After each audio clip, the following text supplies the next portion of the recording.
compartir la palabra del Señor.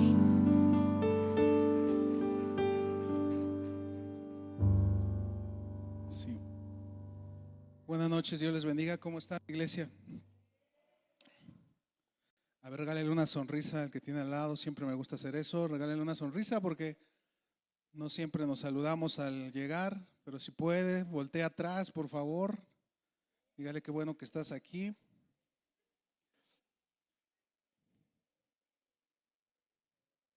¿Y cuántos están listos para escuchar la palabra de Dios? Pues abra su Biblia, vamos a leer unos versos. Vamos a concentrarnos en Apocalipsis 3. Ahorita nada más vaya allá y apártelo un momentito en lo que le platico tantito. Apocalipsis capítulo 3. ¿Cómo vienen esta tarde, hermanos, esta noche? ¿Bendecidos? Qué bueno. Hace unos días, el día miércoles, alrededor de las 2 de la tarde, ocurría un accidente muy, muy triste y de lo cual yo creo que todos están enterados, ¿verdad que sí? Me puedo imaginar yo a todas las personas que iban hacia sus tal vez hogares, tal vez trabajos, tal vez estaban en medio de la jornada laboral, choferes, repartidores, qué sé yo, personas que iban de un lugar a otro, que tenían cosas que hacer y ninguno de ellos en la mañana se imaginó lo que iba a pasar. Ninguno de ellos le pasó por la cabeza que algo así podría pasarle en el día. Y yo no sé, hermanos, si ustedes cuando salen a trabajar estamos conscientes de que nuestra vida está en las manos de Dios, pero que también, si Él le place, Él pudiera tomar nuestra vida en algún momento. Y sabes, esta idea es fuerte y no despierta muchos amenes, pero la realidad es que el Salmo 90:12 dice lo siguiente: enséñanos de tal modo a contar nuestros días que traigamos al corazón sabiduría. La palabra de Dios nos dice en este salmo, habla acerca de que hay una oración que debemos hacer al Señor: Señor, enséñame a contar mis días, de modo que traiga sabiduría al corazón, porque es necesario que aprendamos nosotros, tengamos en mente que nuestros días están contados, querido hermano, querida hermana. Tal vez algunos más, algunos menos, algunos todavía tengan muchos años por delante. Lo pedimos, lo oramos, pedimos que Dios les multiplique los años, la fuerza, la salud, pero la realidad es que todos tenemos que entregar cuentas delante de Dios en algún momento. No somos eternos en esta tierra, por lo menos en esta vida, así como está en este momento. Y gracias a Dios por ello, porque hay eternidad. Y un día todas las enfermedades, todos los problemas se van a acabar. Pero hay una realidad que debemos pedir al Señor: danos sabiduría, porque no sabemos en qué momento podríamos entregar cuentas al Señor. Quiero leerte lo que dice Santiago 4 del 13 al 14. Solo leo unas citas para ti, no es necesario que las busques. Santiago 4, 13 al 14 dice: vamos ahora a los que decís, hoy y mañana iremos a tal ciudad y estaremos allá un año y traficaremos y ganaremos, cuando no sabéis lo que será mañana. Digan conmigo, no sabéis. Sigue diciendo, porque ¿qué es vuestra vida? Ciertamente es neblina que se aparece por un poco de tiempo y luego se desvanece. La palabra de Dios nos recuerda que debemos siempre consultar a Dios acerca de lo que vamos a hacer, porque dice, hay personas que tal vez están muy seguras de lo que viene en el porvenir, como estos que dicen aquí: el próximo año iremos, haremos esto, construiremos lo otro, iremos a tal ciudad, haremos estos negocios. Y la palabra les recuerda: qué insensatos, porque no saben qué es del día de mañana. No saben qué les espera el día de mañana. No lo sabemos, hermanos. Estas palabras fueron escritas también a hijos de Dios.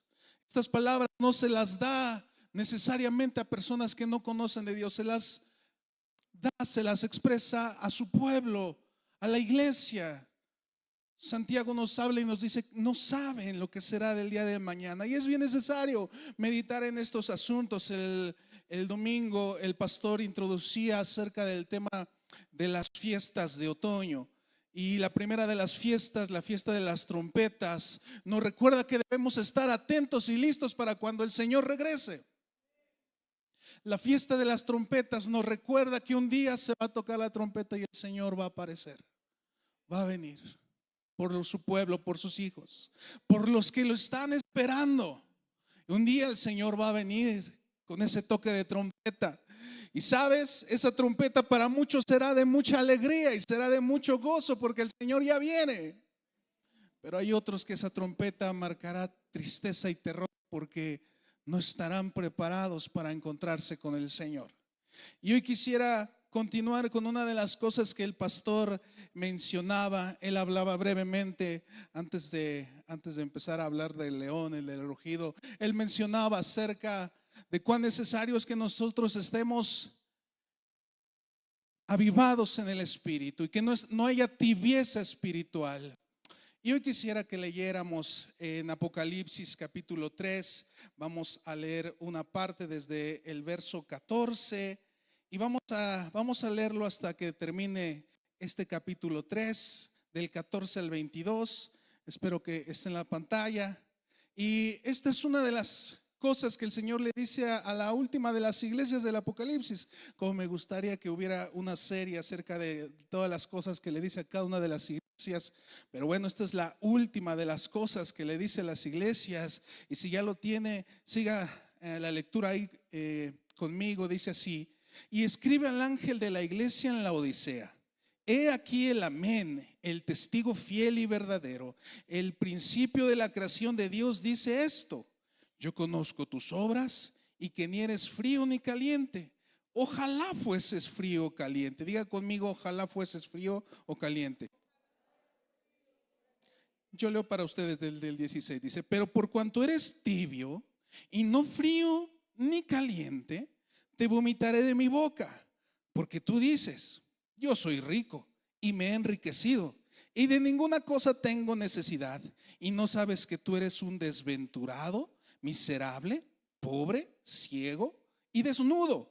Por tanto, yo te aconsejo que de mí compres oro refinado en fuego, para que seas rico, y vestiduras blancas para vestirte, y que no se descubra la vergüenza de tu desnudez, y unge tus ojos con colirio para que veas. Yo reprendo y castigo a todos los que amo. Sé pues celoso y arrepiéntete. He aquí yo estoy a la puerta y llamo.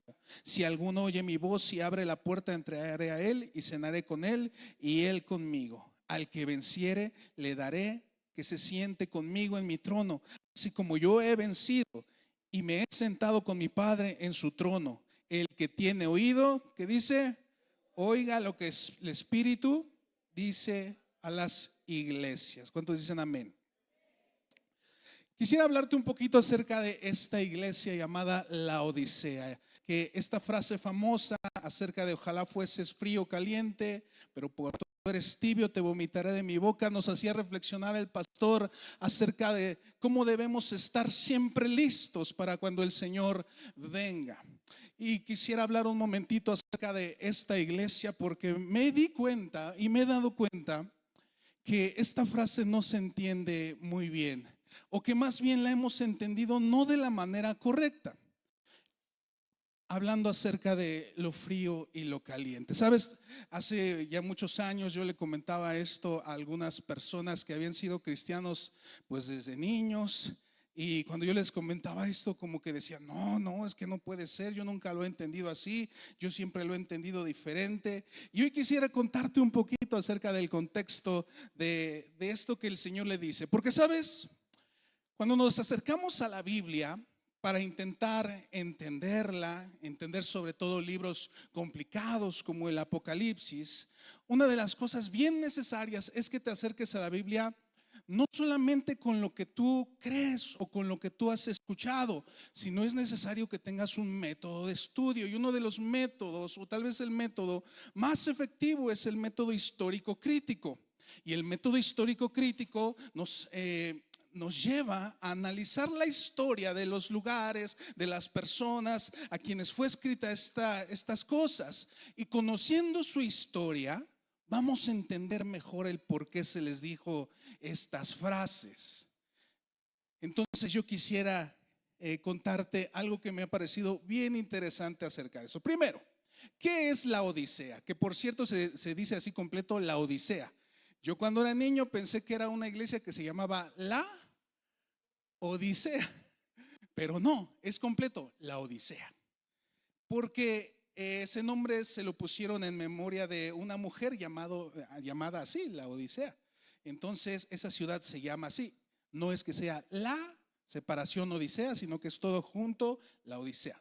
Entonces, primero que nada, te cuento, esta iglesia está ubicada en el Asia Menor, lo que es actualmente Turquía, en el valle del río Lico, cerca de Colosas e Hierápolis. Y me gustaría que apuntaras estos datos. Está cerca de Colosas e Hierápolis. Eso va a ser muy importante, hermanos. Y esto se nos cuenta incluso en Colosenses 4:13.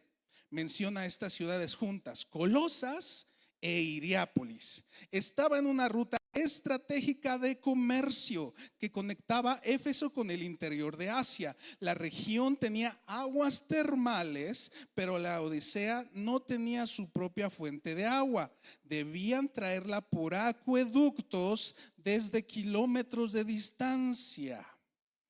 Fíjate lo que te estoy contando.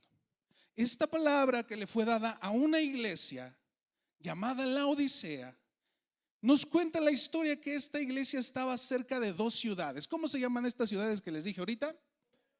Colosas y Hierápolis. Pónganle mucha atención al nombre de esas ciudades. Fíjense, la Odisea estaba cerca de Hierápolis, como les acabo de decir. Hierápolis era una ciudad que estaba a alrededor de 9 kilómetros aproximadamente.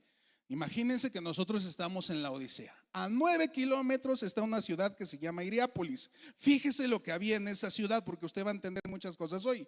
En ese lugar llamado Hierápolis, esa ciudad era famosa por sus aguas termales que formaban terrazas blancas de piedra caliza, hoy conocidas como Pamukkale, en Turquía.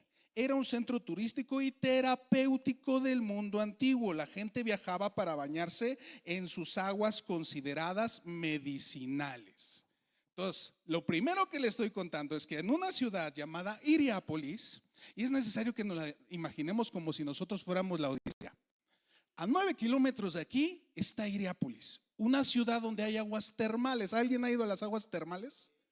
Se han metido a las aguas termales, no sé, Dios Padre, allá en las grutas, no sé, ya se antoja, ¿verdad? De repente ir allá a descansar un ratito, estar ahí en las aguas termales, porque en ese tiempo, como hoy, se considera que son terapéuticas, son medicinales por sus minerales, por el calorcito que es bueno para los huesos. Es bueno llevar a los viejitos allá a las aguas termales porque los relaja y nos relaja bien padre, ¿verdad? Que sí, ya hace falta unas vacaciones a las aguas termales. Pues esas aguas termales estaban en Hierápolis y eran unas aguas buenas porque a la gente le gustaba ir ahí para hacer sus terapias. Desde ese tiempo ya se consideraba que esa agua era terapéutica. Diga conmigo, terapéutica. Por lo tanto, Hierápolis tenía aguas buenas. Diga conmigo, buenas. Eran aguas cálidas, calientes, terapéuticas. Vamos a lo que sigue, que aquí es donde siempre tenemos este error. No pretendo que hoy se les vaya a quitar porque es muy difícil que se nos quite algo que ya hemos cargado mucho. Fíjate lo que te voy a contar a continuación. Aparte de Hierápolis, les dije que había una siguiente ciudad. ¿Cuál es la otra ciudad? Colosas. La ciudad de Colosas fue esa ciudad donde estaba la iglesia a la cual se le escribe la carta ¿de quién? ¿Quién se imaginan? Los colosenses.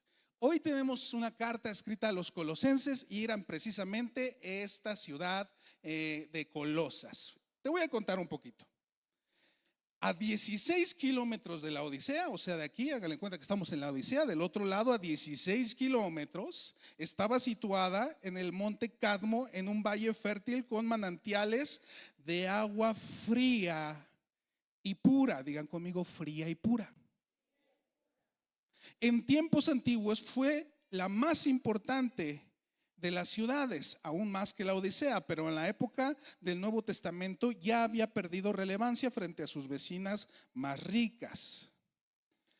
Entonces, ¿qué es lo que te estoy diciendo, hermanos? Según la historia, esta carta, estas palabras que se le dicen a la iglesia de la Odisea, tienen algo bien peculiar en su historia, que la Odisea no tenía agua, sino que tenía que traer su agua por un sistema de canales desde dos lugares.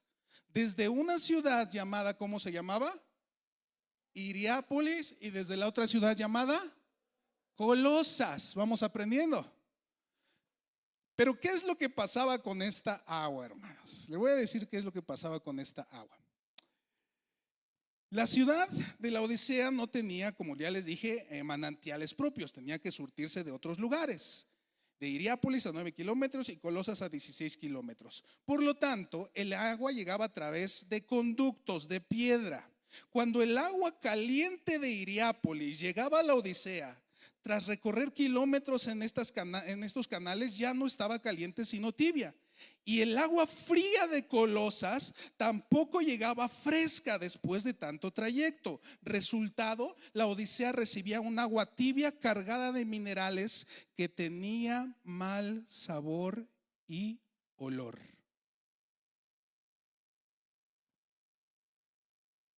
¿Qué efectos tenía esto en la salud? El agua tibia con alto contenido de minerales, sobre todo carbonatos y sulfatos, tenía un sabor astringente y desagradable. En algunos casos podía provocar náuseas o vómito. De ahí la expresión de Jesús: te vomitaré de mi boca. No era un agua realmente tóxica, pero sí desagradable e inútil para refrescar o sanar. Yo no sé si están entendiendo lo que acabo de decir. En esta comparación que hace del agua con la vida de una persona, siempre hemos cometido el mismo error: pensar que el agua fría significa una vida fría espiritualmente. Y no es así. El agua caliente y el agua fría en estas palabras de Jesús siempre fueron aguas buenas. Siempre fueron aguas ¿qué? Buenas. Y lo repito otra vez: el agua caliente, que era medicinal, y el agua fría, que refrescaba y era pura, las dos eran buenas. El problema era cuando se revolvían, cuando se juntaban y cuando perdían sus propiedades cada una de esas aguas.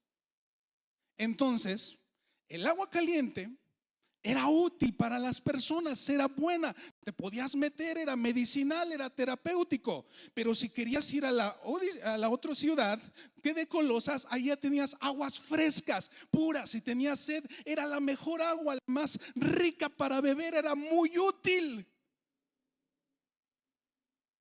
El problema era cuando las revolvían y ya venían con un sabor feo.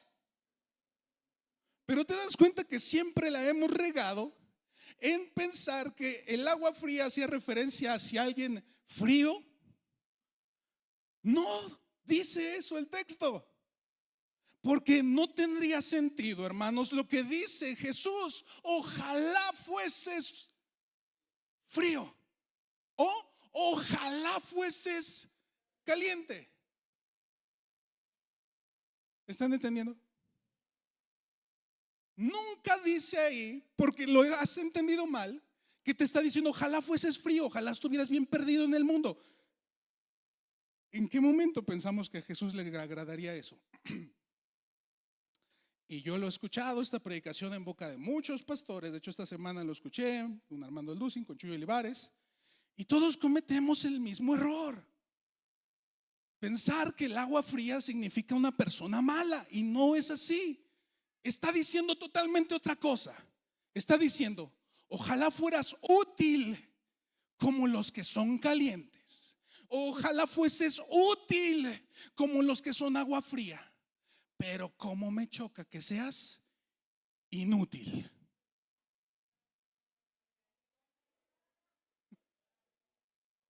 ¿Estamos entendiendo? ¿Me están oyendo?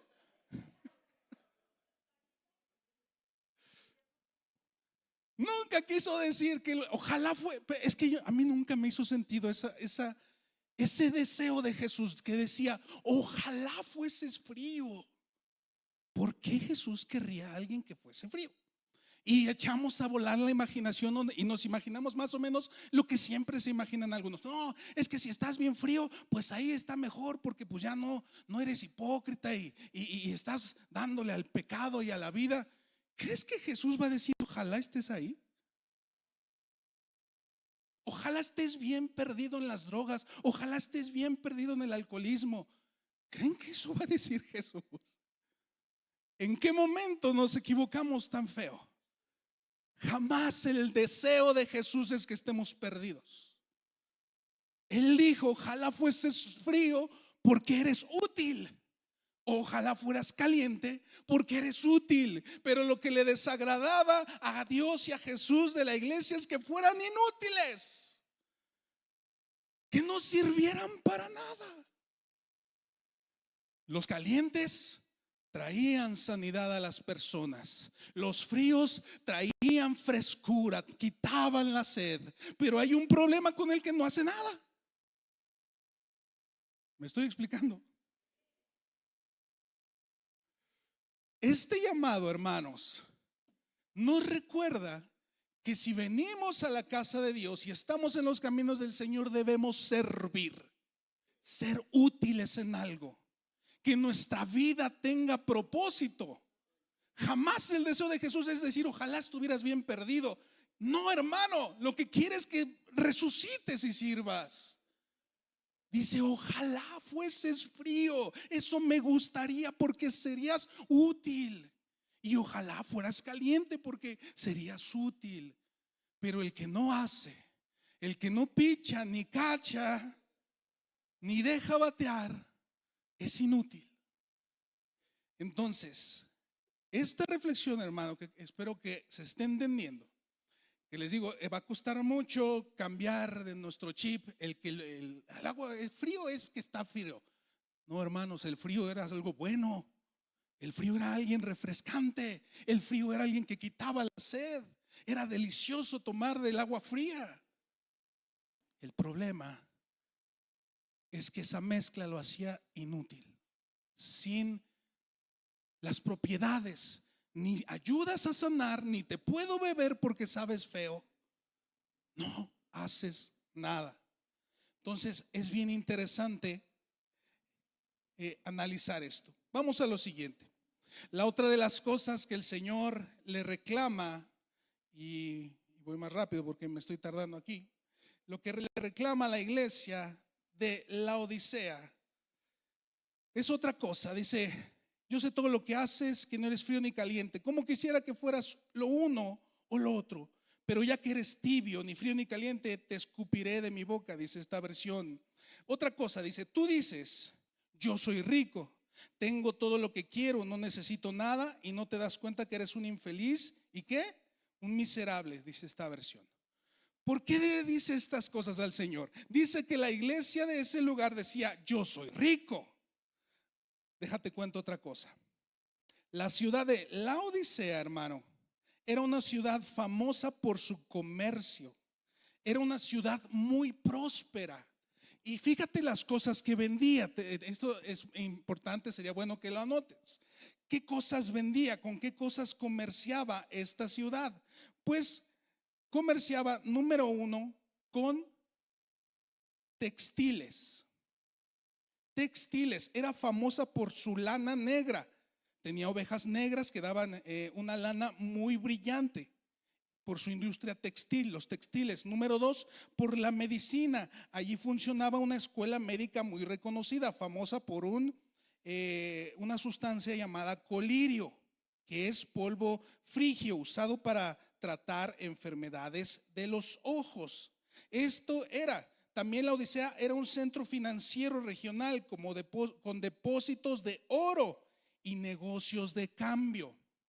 Era una ciudad muy próspera, funcionaba como un banco, vendía muchos textiles y tenía lugares donde hacían una medicina muy famosa llamada colirio. Y es impresionante todos estos datos, hermanos, porque de todos esos datos el Señor hace una referencia en la crítica que le da. Número uno, le dice: tú dices, yo soy rico. Era una ciudad próspera, tan próspera que cuenta la historia que en una ocasión que hubo un desastre en esa ciudad, esta ciudad no tuvo necesidad de pedir ayuda del Imperio Romano, sino que ellos mismos, con su propio dinero y con su propio capital, reconstruyeron la ciudad. No necesitaron de nadie. Y la Biblia le dice: tú dices, yo soy rico.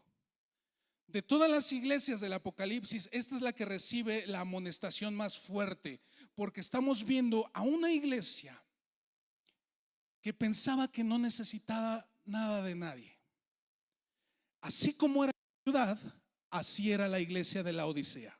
Yo no necesito nada, yo lo tengo todo, yo lo puedo todo. Y el Señor les dice: tú dices que eres rico, pero la verdad es que eres pobre. Esto es algo muy importante, hermanos. Después le amonesta con lo siguiente, dice el verso 18: así que te aconsejo que de mí compres oro, un oro purificado por fuego, y entonces serás rico.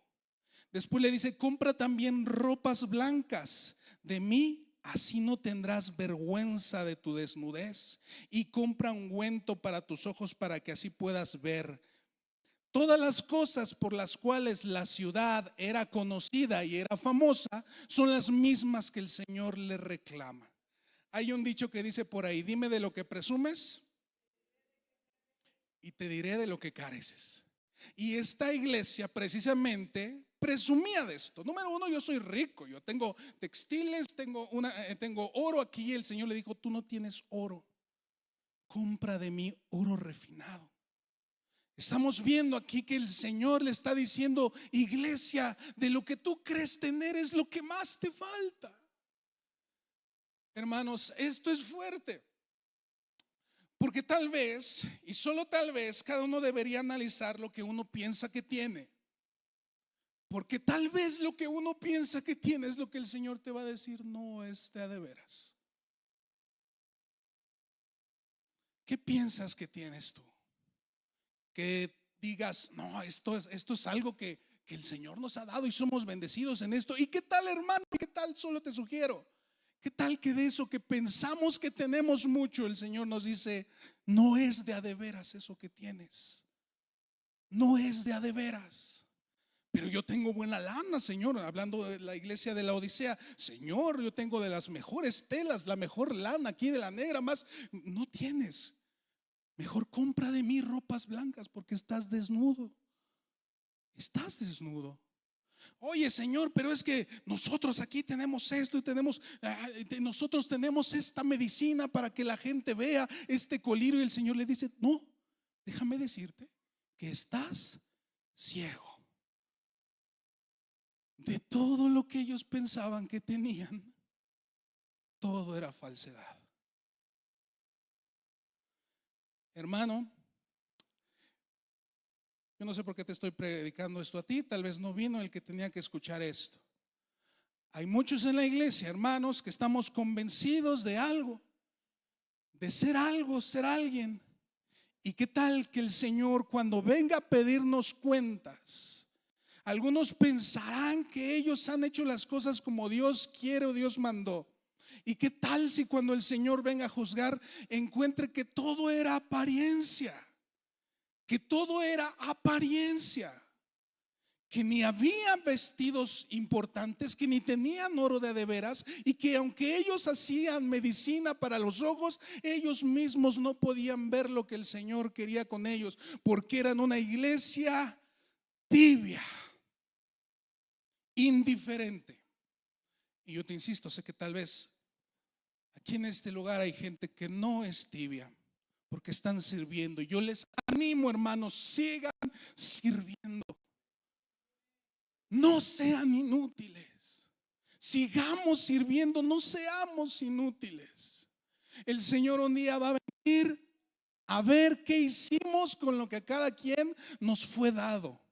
El Señor repartió dones, talentos a cada uno de nosotros, nos ha dado cierta gracia, cierta cosa, y un día el Señor va a venir a pedir cuentas de lo que hicimos con lo que nos dio. Y algunos tal vez están perdiendo su vida en tonterías. Algunos están perdiendo el tiempo en tonterías. Algunos están invirtiendo su talento, su inteligencia en tonterías. Algunos tal vez estén esmerando en cosas que son pasajeras. Hermanos, al igual que ustedes, yo tengo que salir a trabajar todos los días. Y yo desde hace muchos años he pensado, eso lo hago como para pasar el tiempo y para tener dinero, porque lo único que le da sentido a mi vida es servir a Dios. Las horas que puedo estar en la iglesia, las horas que puedo compartir un discipulado, las horas que puedo estar en una célula con mis hermanos, eso es lo único que vale la pena. Porque nuestra vida, hermanos, debe ser útil en las manos del Señor. Hermano, tú que estás aquí, o no sé si esto se está transmitiendo, hermano, deja de ser tibio, deja de ser indeciso, sirve al Señor. Si vas a estar en alguna cosa aquí en la casa, comprométete con ello, hermano, porque no hay cosa más triste que un día lleguemos delante del Señor y Él nos pida cuentas de qué hicimos con nuestra vida y le digamos, Señor, pues yo ni iba a la iglesia más que de vez en cuando. Señor, tú sabes que yo lo intenté, pero es que los hermanos me caen regordos. Que los entiendo, pero de todas maneras, hermanos, la vida más triste es aquella vida que se vive sin propósito, sin servir a Dios, sin servir a los hermanos. Tal vez, hermano, tú pienses que es poco lo que haces al venir, al lavar los baños, al servir en la cafetería, no lo sé, pero cada cosa que tú haces para el pueblo de Dios, para los hermanos, para que alguien que necesite algo, una ayuda, cada una de esas cosas hace que seas una persona útil en las manos de Dios. No te canses de hacer el bien, no te canses. No seas como la iglesia que al parecer lo tenía todo, pero en realidad no tenía nada. Pensaban que eran ricos y eran pobres. Pensaban que tenían telas, vestidos y estaban desnudos delante de Dios. Pensaban que veían y estaban ciegos, porque hay personas que prefieren invertir su vida en las riquezas materiales como lo hacía la iglesia de la Odisea. Prefirió hacer dinero, prefirió tener industrias, prefirió invertir su vida ahí. Y se olvidaron de lo más importante, que era el mensaje de aquel que los había salvado. Ese Señor que los había salvado, se olvidaron de Él. Se concentraron en su diario vivir, en más dinero, más riquezas, y eran pobres espiritualmente. Más cosas, más ropas, más telas, y estaban desnudos. Más medicinas, más cosas que hacían y no veían con claridad. Voy a invitar que me ayude alguien en el piano, si me pueden poner algo de música. Termino con esta reflexión, hermanos. La palabra de Dios nos exhorta a que seamos fríos o seamos calientes, pero no seamos tibios, porque el agua tibia, el agua que no sirve para nada, que no quita la sed y que no es terapéutica, no sirve para nada. Sirvamos a Dios con lo que tengamos, sirvamos a Dios con los dones que tenemos. Tal vez unos tendrán más, otros tendremos menos, pero sirvamos en las manos de Dios, porque cuando traemos delante de Dios nuestra vida y le decimos, Señor, esto es todo lo que tengo, y somos como esos que llevaron los panes, los peces delante del Señor, que no eran muchos, no servían, eran muy poquitos para alimentar a una multitud. Pero eso que tú tienes, que tal vez es poco, que tal vez tú pienses que no es mucho, en las manos correctas, en las manos de Jesucristo, puede multiplicarse y puede bendecir a miles y a cientos. En las manos correctas tu vida va a ser una bendición. Ojalá fuesen fríos o calientes, no seamos tibios. Así que ponte de pie, vamos a hacer una oración. Hoy reflexionamos en esto que el Señor le dijo a la iglesia de la Odisea. Cada uno de estos mensajes a las iglesias es muy importante, muy importante. Y debemos estar conscientes de nuestra situación para que cuando tengamos que dar cuentas delante de Dios, escucha esto, puede ser que nosotros veamos cuando el Señor regresa. Puede que seamos esta generación que vea el regreso del Señor. Pero también puede ser que alguien tenga que dar cuentas antes de eso, que pueda haber una enfermedad o una situación. No sabemos cuándo nos tendremos que encontrar con nuestro Creador, pero que cuando llegue ese día, tu vida haya tenido propósito, tu vida haya tenido significado, tu vida haya sido invertida en el reino de Dios. Así que levanta tus manos y dile: Señor, yo quiero ser útil en tus manos. Quiero que le pidas perdón si tal vez no has servido a Dios como sabes que debes hacerlo, o como quisieras. Tú sabes que no le has servido con esa devoción, con esa pasión. Si es así, pídele perdón un momento. Dile: Señor, perdóname. Creo que puedo hacer más en este lugar. Creo que puedo hacer más por mis hermanos. Creo que puedo hacer más por este lugar al que me has traído. Creo que me puedes usar, Señor.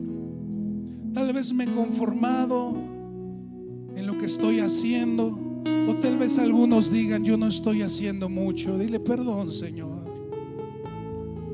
Algunos de ustedes han dicho: yo ya hice varios años, ya que lo hagan otros. Hermano, no dejes que nadie robe tu corona, el galardón que Dios tiene para ti. Querido hermano, no permitas que el cansancio te robe esa bendición que el Señor tenía para ti, ese reconocimiento. Solo dile al Señor: renueva mis fuerzas, renueva mi vista, Señor, renueva mis ojos.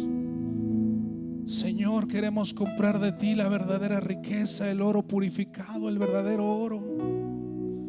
Queremos, Señor, hallar en ti esas ropas blancas, Señor, con las que nos cubras. No queremos estar desnudos. Queremos, Señor, que tú unjas nuestros ojos con colirio para ver, Señor, lo que es realmente importante, lo único que realmente tiene sentido. Nuestra familia, la iglesia, el evangelio, el amor, Señor. Te lo pedimos en el nombre de Jesús.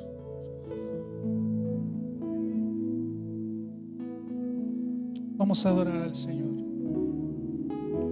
Quiero escuchar tu dulce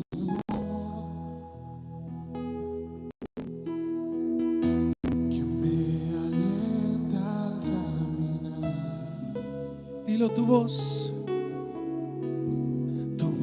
Que calma mi dolor y me da fuerzas para amar. quiero aprender a obedecer. Quiero aprender a obedecer. Y tus palabras guardaré. Tus palabras guardaré. Ante los tiempos difíciles, Tiempos difíciles vendrán, mas tu amor me sostendrá.